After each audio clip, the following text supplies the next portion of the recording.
Hi hello வணக்கம் welcome back to my channel. நான் உங்கள் குமரன். இது உங்களை BUGSPARITHABANGAL. ஸோ என் கையில் இருக்கிறது ஒரு யூனிக் ஃபோன் அப்படின்னு தான் நான் சொல்லுவேன். ஏன்னா நான் ஒன்ஸ் அப்பான் அ டைம் வாங்க நினச்ச ஒரு ஃபோனில் இதுவும் ஒன்று.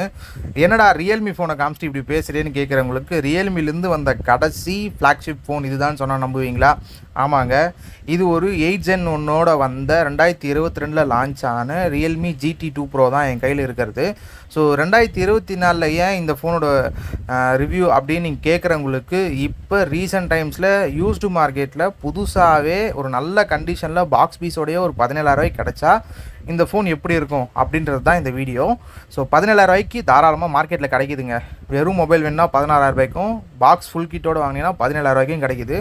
அப்படி என்ன இந்த ஃபோனில் இருக்குது அப்படின்னா, எல்லோரும் கேட்குற மாதிரி இது ஒரு 5G மொபைல், 2 சிம் யூஸ் பண்ணிக்கலாம், நேட்டிவாக கால் ரெக்கார்டர் வந்துடும், ஒரு குவாட் எஸ்டியோடு இருக்க ஒரு தரமான 1400 நெட்ஸ் போகக்கூடிய ஒரு டிஸ்பிளே இருக்க ஒரு மொபைலு. ஸோ சூப்பரான ஒரு விஷயம் என்னென்னா, இதில் OnePlus 10 Proவில் பார்க்குற அந்த விஷயம் எல்லாமே இந்த GT2 Proலையும் இருக்கும். ஏன்னா மோரார்லெஸ் ரெண்டுமே ஒரே டிவைஸ் மாதிரி தான். அதில் கர்வ் டிஸ்பிளே வரும், இதில் ஃப்ளாட் டிஸ்பிளே இருக்கும், அவ்வளோதான். இது வந்து டிபெண்ட் அப்பான் யூஸரை பொறுத்து. பட் ஆனால் இந்த ஃபோனை டிசைன் பண்ணது வந்து நாட்டோ ஃபுகாசாவான்னு சொல்லிட்டு ஒரு ஜாப்பனீஸ், அவர் தான் வந்து இந்த ஃபோனை வந்து டிசைன் பண்ணது. இந்த ஃபோனு இல்லை, நிறைய ஃபோன் அவர் பண்ணியிருக்காரு. அதாவது கிச்சனுக்குள்ளே போய் பூண்டு வெங்காயத்தை வச்சு டிசைன் பண்ணியிருக்காரு. செங்கல், இந்த GT மாஸ்டர் எடிஷன், இது எல்லாமே பார்த்தீங்கன்னா அவர் பண்ணது தான். ஸோ அதே மாதிரி இதுவும் பார்த்தீங்கன்னா பயோமெட்டீரியல் பாலிகார்பனேட்னு சொல்லிட்டு ஒரு பிளாஸ்டிக் தான் இது. அது வந்து இதோட ஸ்ட்ரக்சர் எப்படி இருக்கும்னா பேப்பர் மாதிரி இருக்கும் அப்படின்றது தான் இவங்களோட கிளைம். ஸோ டிசைன் எப்படி இருக்குது அப்படின்னா, எனக்கு வந்து இந்த ஃபோன் இதுக்காக தான் வாங்கணும்னு ஆசைப்பட்ட மாதிரி எனக்கு தோணுச்சு. ஏன்னா டிசைன் அந்த அளவுக்கு இருக்குது. கவர் போடாமல் இன்றைக்கி ஃபோனை யூஸ் பண்ண முடியாதுன்ற ஒரு நிலைமையில் இருக்கும். ஆனால் இந்த ஃபோனை நான் கவர் போடாமல் யூஸ் பண்ணிகிட்ருக்கேன். அதுவும் இது ஒரு ட்ரூ ஃப்ளாக்ஷிப். இதில் காம்ப்ரமைஸ் இல்லையானா, இன்றைக்கி தேதிக்கு 17,000 இதை நம்ம வாங்குகிறோம் அப்படின்னா எனக்கு தெரிஞ்சு காம்ப்ரமைஸ் இல்லை. இதே நீங்கள் வந்து வாங்கும்போது இதோட லான்ச்சிங் ப்ரைஸ் வந்து 45,000. அந்த டைமில் காம்ப்ரமைஸ் இருந்து தான் இருக்குது.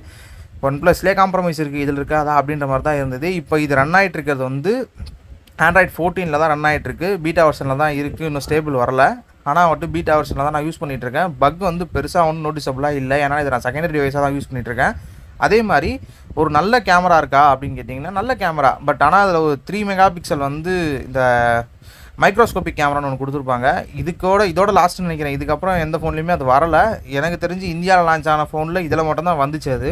இந்த மாதிரி ஒரு சில யூனிக்கான டிவைஸஸும், அதாவது யூனிக்கான டிவைஸில் யூனிக்கான ஒரு சில விஷயங்களும் இருக்கிற மாதிரி ஒரு டிவைஸ்னு கூட சொல்லலாம்.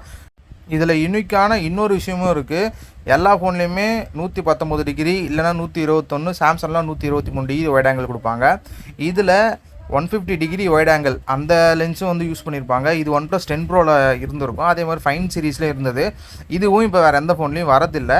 இந்த மாதிரி ஒரு சில யூனிக்கான விஷயங்களை கொண்ட ஒரு நல்ல ஃபோன் அப்படின்னு கூட நம்ம எடுத்துக்கலாம். இதோட டிசைன் வந்து எனக்கு ரொம்ப பிடிச்சிருக்கு. இது வந்து ஒயிட்டு அண்டு பச்சை கலர், இந்த 2 கலர்லேயுமே வந்து இந்த பேப்பர் டிசைனை வந்து கொண்டு வந்ததாக போட்டிருப்பாங்க. இதில் இல்லாமல் ஒரு பிளாக் கலர் ஒன்று லான்ச் ஆச்சு. அது பெருசாக எங்கேயும் மார்க்கெட்டில் பார்க்க முடியல, அது கிளாஸு.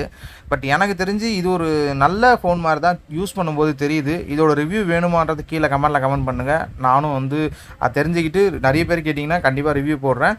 எனக்கு இந்த ஃபோன் பிடிச்சிருந்தாலும் நான் போடுறேன். நான் யூஸ் பண்ணிகிட்ருக்கேன். இது வாங்கி ஒரு 3 நாள் தான் ஆகியிருக்கும். ஸோ ஃபஸ்ட் இம்ப்ரெஷன் வந்து வாங்க முடியாத ஒரு ஃபோனை வாங்கின மாதிரி ஒரு சந்தோஷம். இன்னொன்று, இது ஒரு குவாட் எஸ்டி வந்து நான் ஆல்ரெடி வந்து S20 Ultra தான் யூஸ் பண்ணிகிட்ருக்கேன். ஸோ அதில் வந்து காம்ப்ரமைஸ் இருக்கக்கூடாதுன்றது மாதிரி தான் இதுலேயும் இருக்குது. ஒரு நல்ல டிஸ்பிளே, ஒரு நல்ல தரமான ஸ்பீக்கர், ஒரு நல்ல ஒரு கேமரா, இது எல்லாமே இருக்குது. அதே மாதிரி இதில் 4K 60 FPS எடுக்கலாம். நேட்டிவாகவே 8K 24 FPSம் எடுக்க முடியும். நல்லா தான் இருக்குது. எனக்கு தெரிஞ்சு ஒரு 16,000 17,000 நீங்கள் இன்வெஸ்ட் பண்ணுறீங்க அப்படின்னா இன்னும் 2 வருஷம் யூஸ் பண்ணக்கூடிய லெவலில் தான் இருக்குது. அதே மாதிரி அப்டேட்டும், இது வந்து Android 12 வந்தது. ஸோ 15 வரைக்கும் அப்டேட் வரும். ஸோ இந்த ஃபோனை ரிவ்யூ வேணுமான்றது கீழே கமெண்ட் பண்ணுங்கள். இந்த வீடியோ பிடிச்சிருந்தா ஷேர் பண்ணுங்கள், லைக் பண்ணுங்கள். Thank you friends.